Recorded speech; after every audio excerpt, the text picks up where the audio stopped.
Pastor Bill Quinn of Love Never Fails heard daily on Bible School Radio, 91.3 KDKR Decatur, Dallas, Fort Worth, and on 91.3 KYJC Commerce. Portions of KDKR programming do not necessarily reflect the views of this station, its management, or staff.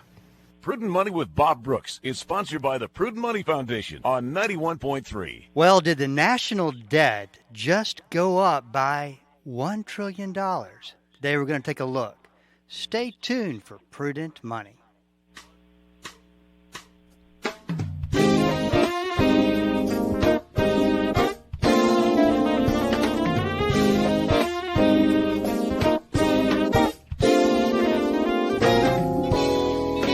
This is Bob Brooks, and you are listening to the Prudent Money Radio Show. Thank you so much for joining me today.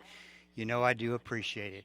1-877-913-5357 is the number to call, and I'd love to hear from you today, whatever's on your mind. You can also go to the website, www.prudentmoney.com, and new and updated website, I might add.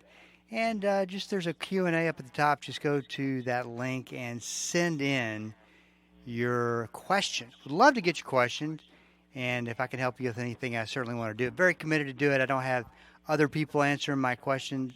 I answer the questions, and consider it a blessing to be able to help if I can do so. That's all at the website, www.prudentmoney.com. And you can be in the know when we post brand new information to the website, new blogs, new podcasts, by signing up to be on the list, the Prudent Money list. So you can do that. Very easy to do. We do not do anything with your with your email, except to put it in a database. We would never sell it or do anything like that. So that's all at the website, www.prudentmoney.com. 1-877-913-5357. Now, you know, if you're a listener to Prudent Money, we are in a lot of debt. The debt on the debtclock.org, which is a pretty fascinating site if you haven't gone to it. It details out minute by minute how much the debt. Of course, the debt's going up minute by minute. And I came across this article that just, I want to say that I couldn't believe, but I can believe it. The national debt clock has, I believe, about $32 trillion we're into debt. Now, if just to refresh your memory, $1 trillion is $1 million. Get a grasp of that. And we got 32 of them. It's a lot of debt, right? And so I don't even know why we've got what's called a debt ceiling. And that's a fancy way of saying the credit limit on the national debt, on the credit card, the big credit card that the politicians use. And if you'll remember 2 or 3 weeks ago, there was the anticipation of would everybody agree and sign that the Republicans will agree to this, the Democrats agree to that. There's, of course, the Republicans want to cut some of the debt down. But the bottom line is they increased the debt ceiling till 2025. So it's not a problem. Doesn't matter that we can't pay for everything, I don't guess. But that's just business as usual in Washington. Well, for the first 5 weeks since the debt ceiling was signed into law, the national debt, if I had a drum roll, I would play that right now. The national debt went up by $1 trillion. Reportedly, the politicians had a bunch of pent-up spending to do. And $1 trillion, that's unbelievable. there is no telling where this is all going to end. And I get this question a lot. I mean, what's it look like when we can't pay our debt, or is that not the question to be asking? Probably not the question to be asking, because that would make too much sense as to why what's happening in Washington is happening. But it's getting aggressive, very, very aggressive. And $1 trillion of spending, unbelievable amount of money to add to the national debt in just 5 weeks.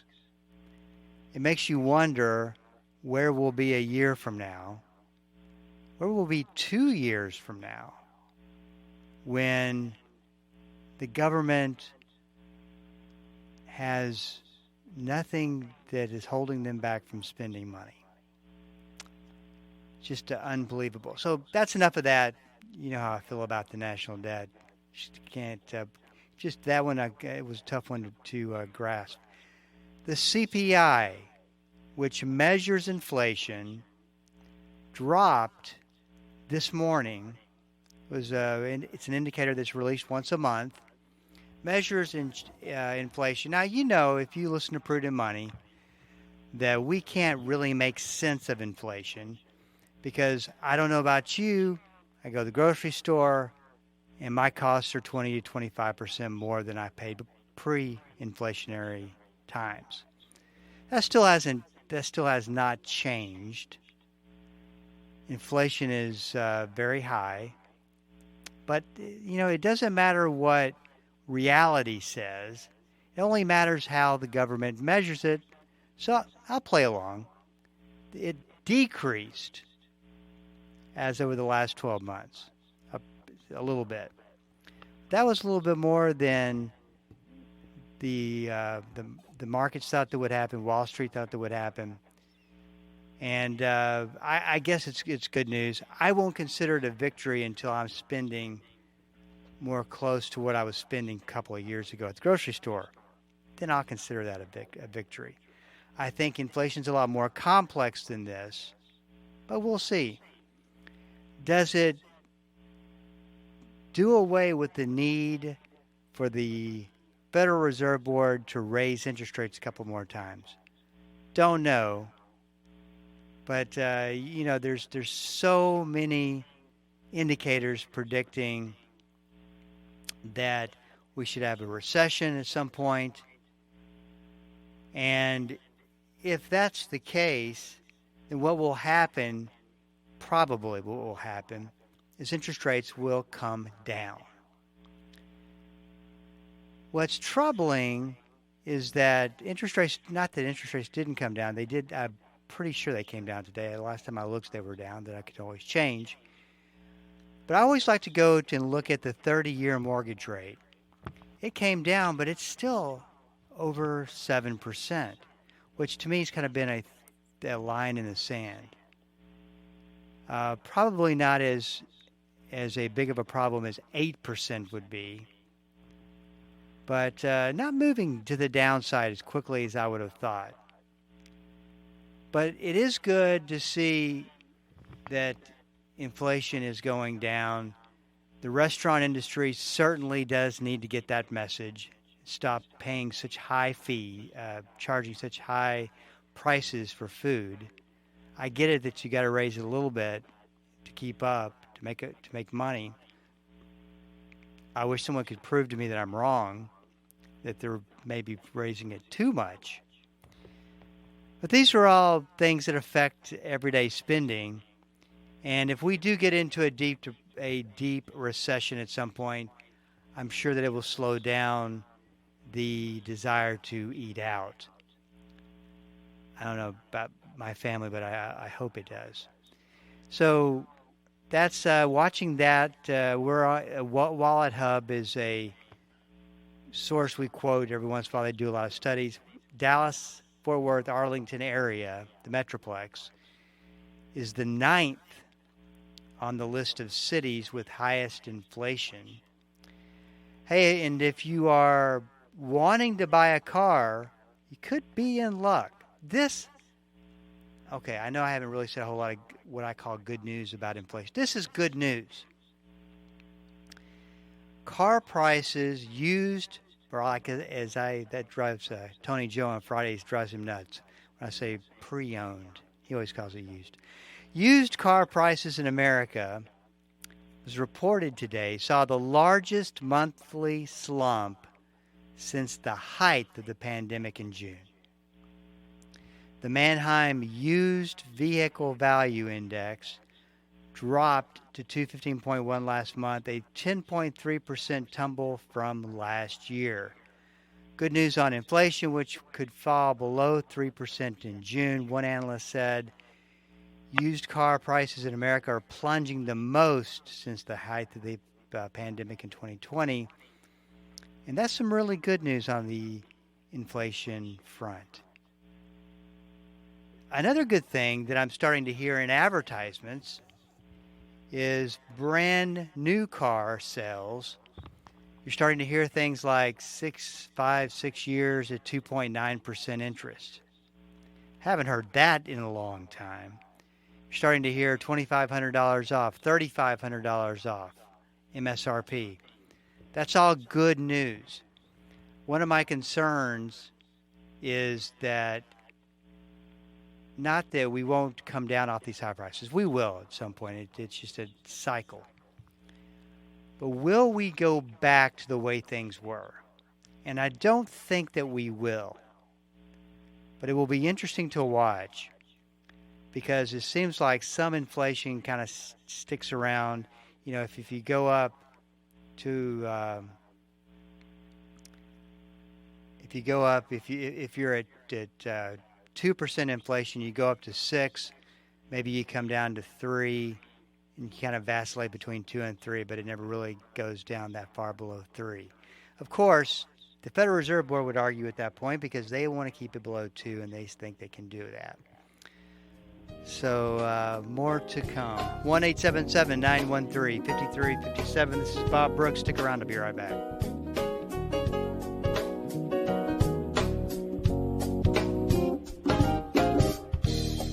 The Word for Today is excited to announce the new official online home for the ministry of Pastor Chuck Smith and Kay Smith, pastorchuck.org. At pastorchuck.org, you'll have instant access to thousands of hours of verse-by-verse teaching by Pastor Chuck Smith from Genesis through Revelation, and full access to special messages on subjects such as prophecy and much, much more. Also at pastorchuck.org, a full library of great teachings by Kay Smith, and a section where you can read some of Pastor Chuck's books online, all free of charge.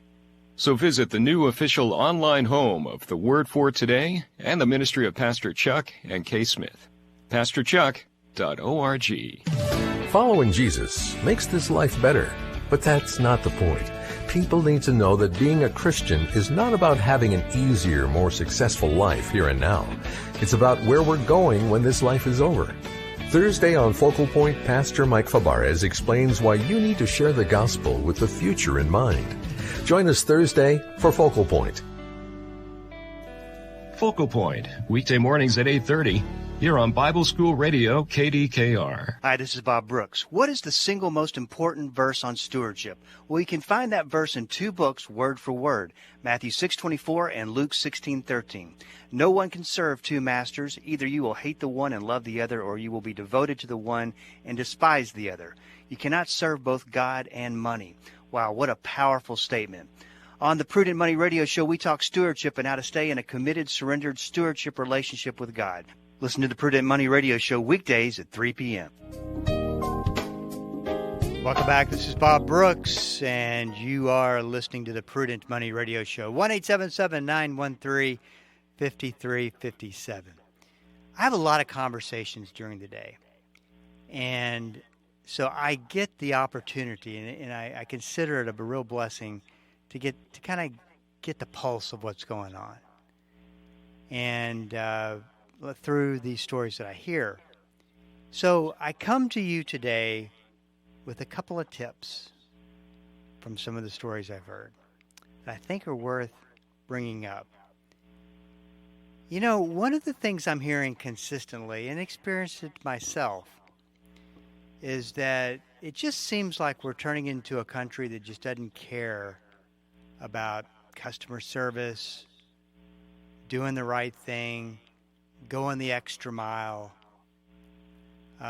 quality, the way a job is done, good, bad, otherwise, doesn't matter, going to move to the next thing. I don't know why that is the case. But it's a consistent story that I hear. And so one of the tips is about taking notes. You know, a situation can appear to be going smoothly. You know, you hire somebody to do some work for you, as an example. You hire contractors to come in and remodel your house. And, you know, when we start these projects or whatever it is that we're doing, it's consumer related, we start out with the positive bias that I'm going to pay for this service and it's all going to turn out great. I think that's human nature. It's certainly, or maybe wishful thinking, but one or the other, it's definitely a kind of how we start off with the way we look at things. At some point, though, things can go kind of south. We can overlook it.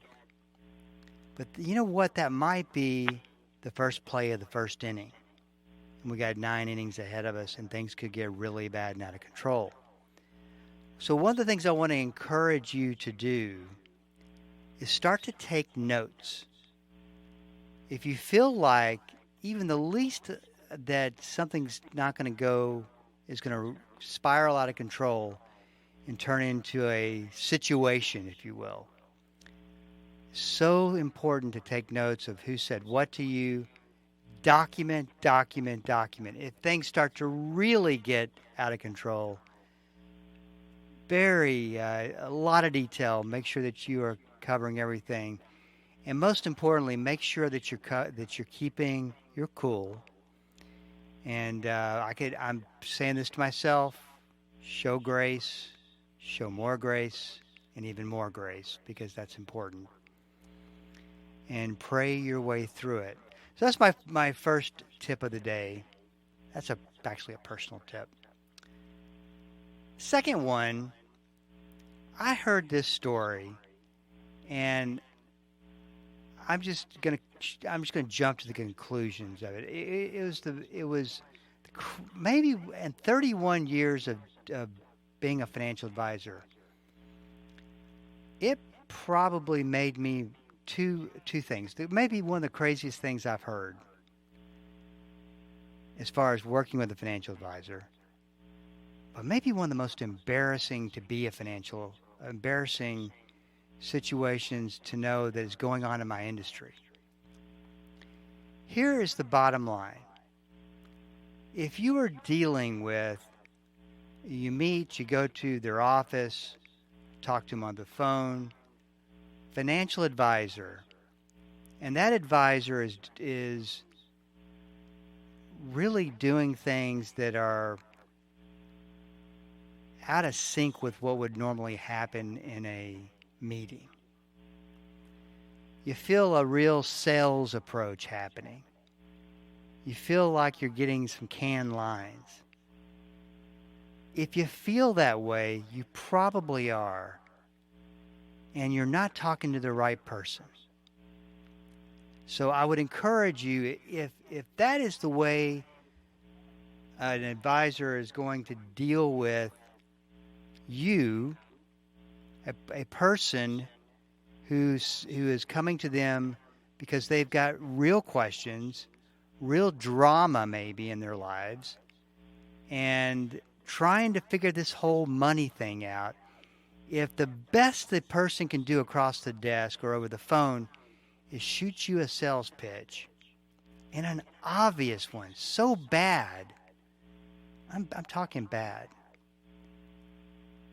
just unbelievable. Actually, the couple this happened to, it was funny to hear him tell this story.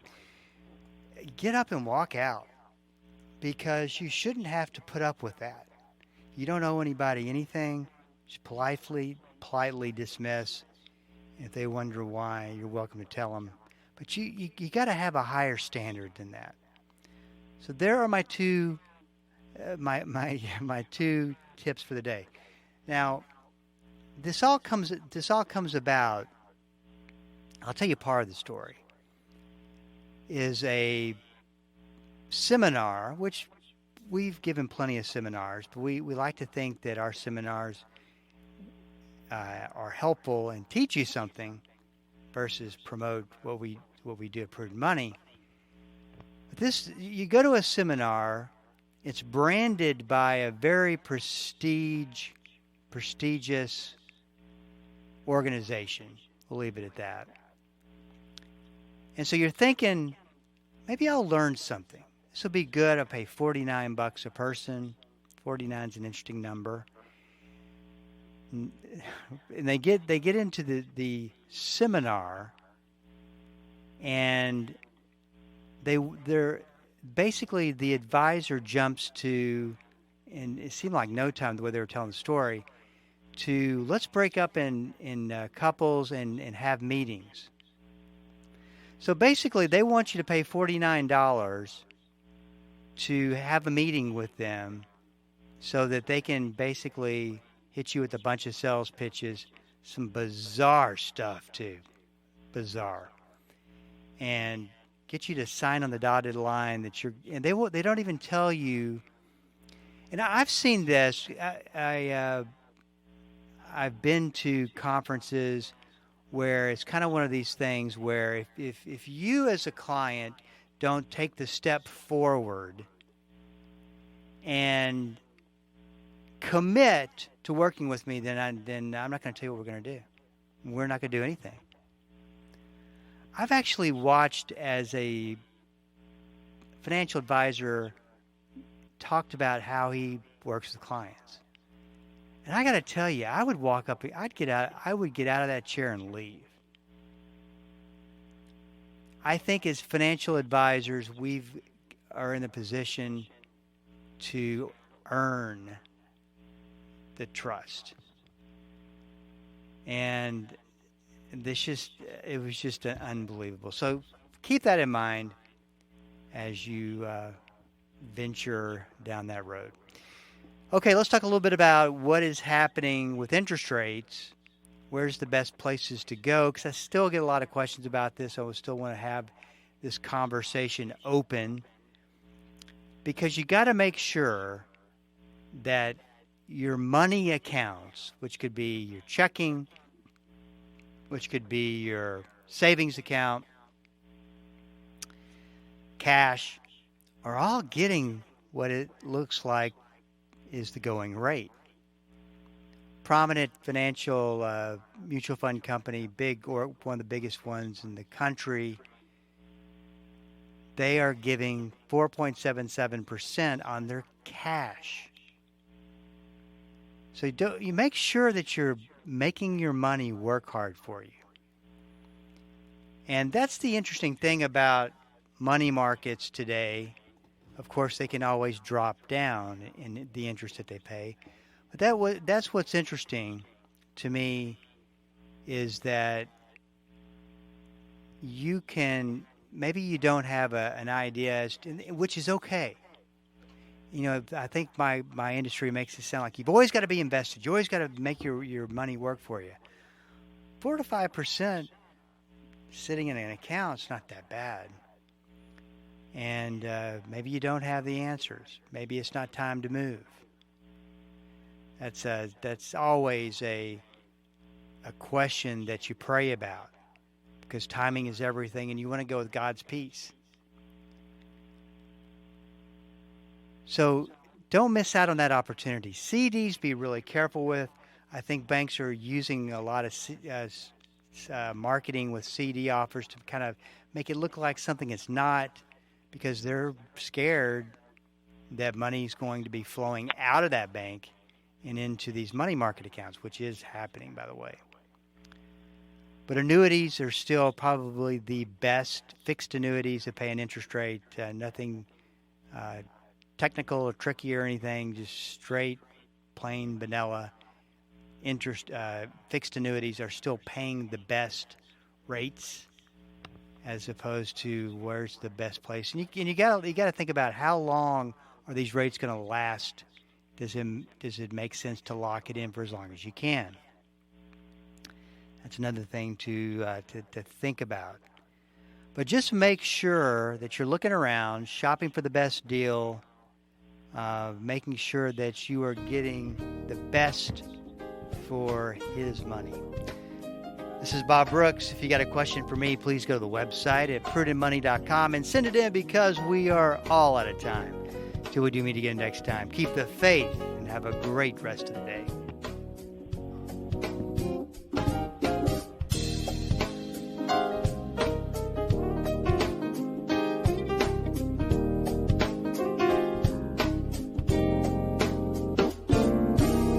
That's all the time we have for today.